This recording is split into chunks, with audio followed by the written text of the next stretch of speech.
Hi hello ಎಲ್ಲರಿಗೂ ನಮಸ್ಕಾರ. Welcome back to Pedanagari foods. ನಾನು ಗೀತಾ. ಇವತ್ತಿನ ರೆಸಿಪಿ ಸಿಹಿ ಕಡುಬು. ಇದನ್ನ ತುಂಬ ಸಿಂಪಲ್ಲಾಗಿ ಹಾಗೆ ಟೇಸ್ಟಿಯಾಗಿ ಹೇಗೆ ಮಾಡ್ಕೊಳ್ಳೋದು ಅಂತ ನೋಡೋಣ.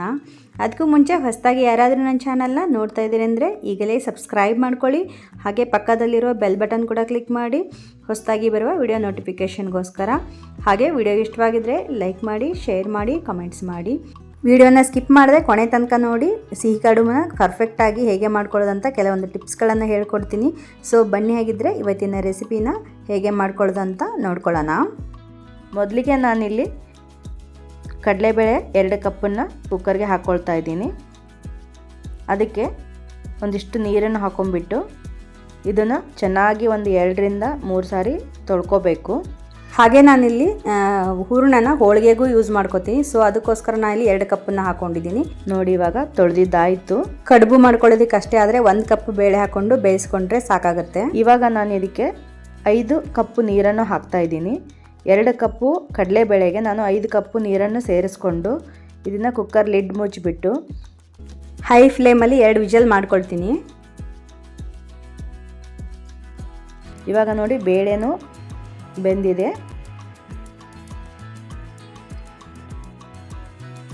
ನೋಡಿ, ಪರ್ಫೆಕ್ಟಾಗಿ ಬೇಳೆ ಬೆಂದಿದೆ. ನೋಡ್ತಾ ಇರ್ಬೋದು ನೀವು. ನೀರು ನೋಡಿ ಇಷ್ಟೇ ಇದೆ.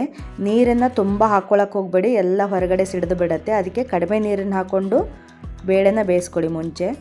ನೋಡಿ, ಈಗ ಪರ್ಫೆಕ್ಟಾಗಿ ಬೇಳೆ ಬೆಂದಿದೆ. ಈಗ ಈ ಥರ ಹೆಚ್ಚಿಗೆ ನೋಡಿದ್ರೆ ಫುಲ್ಲು ಸ್ಮ್ಯಾಶ್ ಆಗಬೇಕು, ಹಿಟ್ಟಿಟ್ಟು ಥರ ಆಗಬೇಕು. ಆ ಥರ ಬೇಳೆ ಬೇಯಿಸ್ಕೋಬೇಕು. ಇವಾಗ ನಾನು ಇದಕ್ಕೆ ಬಾಯ್ಲಿಂಗ್ ವಾಟರ್ ಅಂದರೆ ಕುದಿಸಿದ ನೀರನ್ನು ಹಾಕಿಬಿಟ್ಟು ಇದನ್ನು ಒಂದು ಸಲ ಮಿಕ್ಸ್ ಮಾಡ್ಕೊಳ್ತೀನಿ. ಮಿಕ್ಸ್ ಮಾಡ್ಕೊಂಬಿಟ್ಟು ಆ ನೀರನ್ನೆಲ್ಲ ಸ್ವಲ್ಪ ನೀರು ಇಲ್ಲದೆ ಇರೋ ಥರ ಎಲ್ಲ ಕಟ್ಟನ್ನು ಬಸ್ಕೊಂಡ್ಬಿಡಬೇಕು. ಇದರಿಂದ ನಾವು ಹೋಳಿಗೆ ಸಾರು, ಕಟ್ಟಿನ ಸಾರು ಈ ಥರ ಮಾಡ್ಕೋಬೋದು. ತುಂಬಾ ರುಚಿಯಾಗಿರುತ್ತೆ. ಅದಕ್ಕೋಸ್ಕರ ನಾವು ನೀರನ್ನು ಹಾಕಿಬಿಟ್ಟು ಬಸ್ಕೊಳ್ತಾ ಇದ್ದೀವಿ. ನೋಡಿ, ಚೆನ್ನಾಗಿ ನೀರನ್ನು ಬಸ್ಕೋಬೇಕು. ಅದರಲ್ಲಿ ಸ್ವಲ್ಪನೂ ನೀರು ಇರಬಾರ್ದು. ಇದು ಮೇನ್ ಇಂಪಾರ್ಟೆಂಟ್ ಸ್ಟೆಪ್, ಇದು ಹೂರಣ ಮಾಡ್ಕೊಳ್ಳೋದು. ಇವಾಗ ನಾನು ಅದಕ್ಕೆ ನೀರನ್ನೆಲ್ಲ ಬಸ್ಕೊಂಡಾದಮೇಲೆ 2 ಕಪ್ಪು ಬೇಳೆಗೆ 2 ಕಪ್ಪು ಬೆಲ್ಲ ಹಾಕಿಬಿಟ್ಟು ಮಿಕ್ಸ್ ಮಾಡ್ಕೊಳ್ತಾ ಇದ್ದೀನಿ.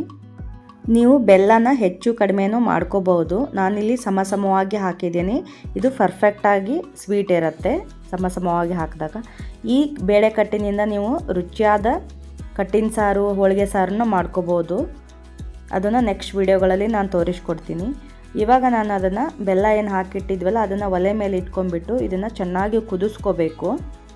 ಬೇಳೆ ಮತ್ತು ಬೆಲ್ಲ ಮಿಕ್ಸ್ ಮಾಡಿದ್ವಲ್ಲ, ಇದನ್ನು ಬೆಲ್ಲ ಕರಗಿ ಅದು ನೀರಿನ ಅಂಶ ಕಡಿಮೆ ಆಗೋವರೆಗೂ ಕುದಿಸ್ಕೋಬೇಕು.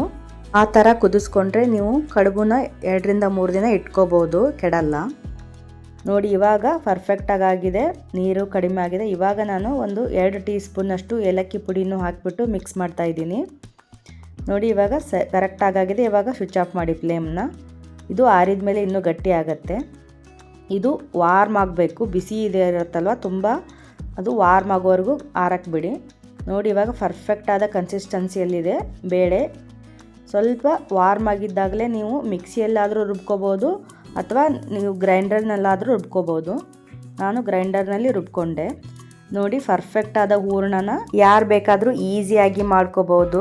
ಸೊ ಇದನ್ನ ಸೈಡ್ಗೆ ಎತ್ತಿಟ್ಕೊಂಡು ಇವಾಗ ಕಡುಬು ಮಾಡ್ಕೊಳ್ಳಿಕ್ಕೆ ಹಿಟ್ಟನ್ನು ರೆಡಿ ಮಾಡ್ಕೊಳ್ಳೋಣ. ಗ್ಯಾಸ್ ಸ್ಟವ್ ಮೇಲೆ ನಾನು ಒಂದು ಪ್ಯಾನನ್ನು ಇಟ್ಕೊಂಡ್ಬಿಟ್ಟು ಅದಕ್ಕೆ 1.5 ಗ್ಲಾಸನ್ನು ನೀರು ಹಾಕ್ಕೊಳ್ತಾ ಇದ್ದೀನಿ.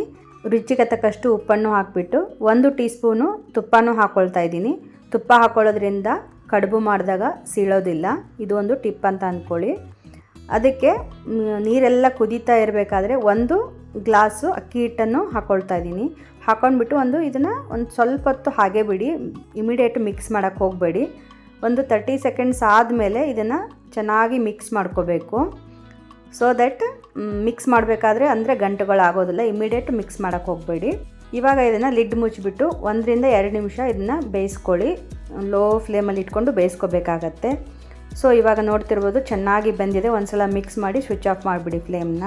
ಇವಾಗ ನೋಡಿ, ಒಂದು ಪರಾತಿಗೆ ಟ್ರಾನ್ಸ್ಫರ್ ಮಾಡಿಕೊಂಡು ಬಿಸಿ ಇರುವಾಗಲೇ ಕೈಗೆ ಸ್ವಲ್ಪ ನೀರನ್ನು ಹಚ್ಕೊಬಿಟ್ಟು ಇದನ್ನು ಚೆನ್ನಾಗಿ ಮಿಕ್ಸ್ ಮಾಡ್ಕೋಬೇಕು. ಸೊ ಇವಾಗ ಕಡುಬು ಹಿಟ್ಟು ರೆಡಿಯಾಗಿದೆ. ಇವಾಗ ಇದಕ್ಕೊಂದು ಬೌಲ್ನ ಕವರ್ ಮಾಡಿ ಅಥವಾ ಹಸಿ ಬಟ್ಟೆನ ಕವರ್ ಮಾಡಬೇಕಾಗತ್ತೆ. ಅದನ್ನು ಡ್ರೈ ಆಗೋಕ್ಕೆ ಬಿಡ್ಲಿಕ್ಕೆ ಹೋಗಬಾರ್ದು. ಇವಾಗ ಒಂದು ಸ್ಟೀಮರ್ ಬಾಸ್ಕೆಟ್ಗೆ ನಾನು ಬಾಳೆ ಎಲೆ ಹಾಕ್ಕೊಂಡಿದ್ದೀನಿ. ಈಗ ಕಡುಬು ಮಾಡ್ಕೊಳ್ಳಿಕ್ಕೆ ನಾನು ಇಲ್ಲಿ ಒಂದು ಬಟರ್ ಪೇಪರ್ ತೊಗೊಂಡ್ಬಿಟ್ಟು ಅದಕ್ಕೆ ಸ್ವಲ್ಪ ಆಯಿಲನ್ನು ಹಚ್ಕೊಳ್ತಾ ಇದ್ದೀನಿ. ಸೊ ಇವಾಗ ಸ್ವಲ್ಪ ಹಿಟ್ಟನ್ನು ತೊಗೊಂಡ್ಬಿಟ್ಟು ಕಡುಬು ಹಿಟ್ಟನ್ನು ಈ ಥರ ಸ್ಕ್ವೀಜ್ ಮಾಡಬೇಕು, ಅಂದರೆ ಕಡುಬುಗಳು ಒಡೆಯೋದಿಲ್ಲ.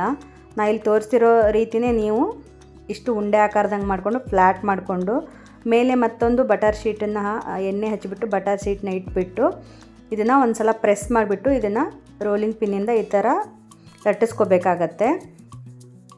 ಸೊ ನೀವು ಬಟರ್ ಪೇಪರ್ ಇಲ್ಲ ಅಂತಂದರೆ ಪ್ಲಾಸ್ಟಿಕ್ ಶೀಟನ್ನು ಇದೇ ರೀತಿಯಲ್ಲಿ ಯೂಸ್ ಮಾಡ್ಕೊಳ್ಳಿ.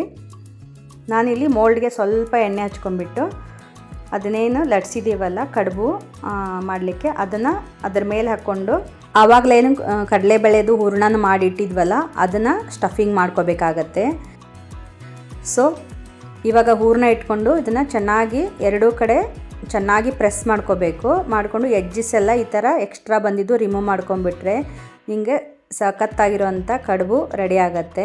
ಸೊ ನೋಡ್ತಿರ್ಬೋದು ನೀವು ಎಷ್ಟು ಚೆನ್ನಾಗಿ ಕಾಣಿಸ್ತಾ ಇದೆ. ಹಾಗೆ ನಿಮ್ಮ ಹತ್ರ ಸ್ಟಿಮ್ಮರ್ ಇಲ್ಲ ಅಂದರೆ ಇಡ್ಲಿ ಪಾತ್ರೆಯಲ್ಲಿ ಕೂಡ ಮಾಡ್ಕೋಬೋದು. ಇವಾಗ ಬಾಸ್ಕೆಟಲ್ಲಿ ಇಡೋಣ. ಅವಾಗೇನು ಬಾಳೆ ಎಲೆ ಹಾಕಿಟ್ಟಿದ್ವಲ್ಲ ಸ್ಟೀಮರ್ ಬಾಸ್ಕೆಟ್ಗೆ ಇಟ್ಕೊಳ್ಳೋಣ. ಹಾಗೆ ಅದನ್ನು ಮೇಲೆ ಲಿಡ್ ಮುಚ್ಚಿ ಕವರ್ ಮಾಡಿ, ಇಲ್ಲಾಂದರೆ ಡ್ರೈ ಆಗೋಗುತ್ತೆ. ಸೊ ಅದೇ ರೀತಿ ಇನ್ನೊಂದು ಮಾಡಿ ತೋರಿಸ್ತಾ ಇದ್ದೀನಿ ನಾನಿಲ್ಲಿ ಕಡುಬುನ. ಹಾಗೆ ನೀವು ಈ ಸ್ಟಫಿಂಗನ್ನು ಹೂರಣದ ಬದಲಿಗೆ ಇನ್ನೊಂದು ರೀತಿಯಾಗಿ ಮಾಡ್ಕೋಬೋದು. ಕೊಬ್ಬರಿ ಹಾಕಿಬಿಟ್ಟು ನೀವು ಹೂರಣನ ಮಾಡ್ಕೋಬೋದು. ಅದು ಬೇಕಿದ್ದರೆ ನನಗೆ ಕಮೆಂಟ್ ಸೆಕ್ಷನಲ್ಲಿ ತಿಳಿಸಿ, ಆ ರೆಸಿಪಿನ ನೆಕ್ಸ್ಟ್ ವಿಡಿಯೋಗಳಲ್ಲಿ ತೋರಿಸ್ಕೊಡ್ತೀನಿ. ಸೊ ಇಲ್ಲಿ ನೋಡ್ತಾ ಇದ್ದೀರಲ್ಲ ಎಷ್ಟು ಈಸಿಯಾಗಿ ಕಡುಬು ಎಲೆ ಲಟ್ಟಿಸ್ಕೊಂಡು ಈ ಥರ ಸ್ಟಫಿಂಗ್ ಮಾಡ್ಕೋಬೋದು. ನಾನು ಹೇಳಿರೋಂಥ ಟಿಪ್ಸ್ನ ಎಲ್ಲ ಫಾಲೋ ಮಾಡಿ ಈಸಿಯಾಗಿ ಕಡುಬು ಒಂಚೂರು ಒಡೆಯದ ಹಾಗೆಯೇ ಮಾಡ್ಕೋಬೋದು. ಹಬ್ಬ ಇನ್ನೇನು ಹತ್ತಿರದಲ್ಲೇ ಇದೆ, ಹಬ್ಬಕ್ಕೆಲ್ಲ ಈ ರೀತಿ ಮಾಡ್ಕೊಳ್ಳಿ, ತುಂಬಾ ಚೆನ್ನಾಗಿರುತ್ತೆ ನೈವೇದ್ಯಕ್ಕೆಲ್ಲ. ಹಾಗೆ ಇದನ್ನು ಹಬ್ಬಗಳಲ್ಲಿ ಮಾಡಿಕೊಂಡ್ರೆ ಈ ರೀತಿ ಫ್ರೆಶ್ ಆಗಿ ಬೇಳೆನ ಹಾಕಿಬಿಟ್ಟು ಹೂರಣ ಮಾಡ್ಕೊಂಡು ಮಾಡ್ಕೋಬೋದು. ಹಾಗೆ ನೀವು ಬೇರೆ ಟೈಮಲ್ಲಿ ಮಾಡ್ಕೊಳ್ತೀನಿ ಅಂತ ಅನ್ನೋದಾದರೆ ನೀವು ಹೋಳಿಗೆ ಮಾಡಲಿಕ್ಕೆ ಹೂರಣ ಮಾಡ್ಕೊಂಡಿರ್ತೀರಿ, ಮಿಕ್ಕಿರತ್ತಲ್ವ ಹೂರಣ, ಆವಾಗೂ ಸಹಿತ ಈ ಥರ ನೀವು ಕಡುಬು ಮಾಡ್ಕೋಬೋದು. ತುಂಬಾ ಹೆಲ್ದಿಯಾಗಿರುತ್ತೆ. ಒಂಚೂರು ಎಣ್ಣೆ ಬಳಸಿಲ್ಲ ಎಲ್ಲಿನೂ, ಜಸ್ಟ್ ನಾವು ಲಟ್ಟಿಸ್ಲಿಕ್ಕೆ ಮಾತ್ರ ಎಣ್ಣೆ ಬಳಸಿದ್ದೀವಿ. ಹಾಗೆ ನೀವು ಇಲ್ಲಿ ನೋಡ್ತಿರ್ಬೋದು ಮೌಲ್ಡ್ ಇಲ್ಲದೇ ನಾವಿಲ್ಲಿ ಕಡುಬುನು ಕೂಡ ಮಾಡ್ಕೋಬೋದು. ಈಸಿಯಾಗಿ ತೋರಿಸ್ಕೊಟ್ಟಿದ್ದೀನಿ. ಸೊ ಎಲ್ಲ ಕಡುಬುನು ಸ್ಟೀಮರ್ ಬಾಸ್ಕೆಟ್ಗೆ ಇಟ್ಕೊಂಡು ಒಂದು ಪಾತ್ರೆಯಲ್ಲಿ ನೀರು ಕುದಿಲಿಕ್ಕೆ ಇಟ್ಟಿದ್ದೆ. ಸೊ ಅದು ಇವಾಗ ಕುದೀತಾ ಇದೆ. ನಂತರ ಸ್ಟೀಮರ್ ಬಾಸ್ಕೆಟ್ ಇಟ್ಟು ಮೇಲೆ ಒಂದು ಬಾಳೆ ಎಲೆ ಹಾಕಿ ಇದನ್ನ 8 ರಿಂದ 10 ನಿಮಿಷ ಬೇಯಿಸ್ಕೋಬೇಕಾಗತ್ತೆ.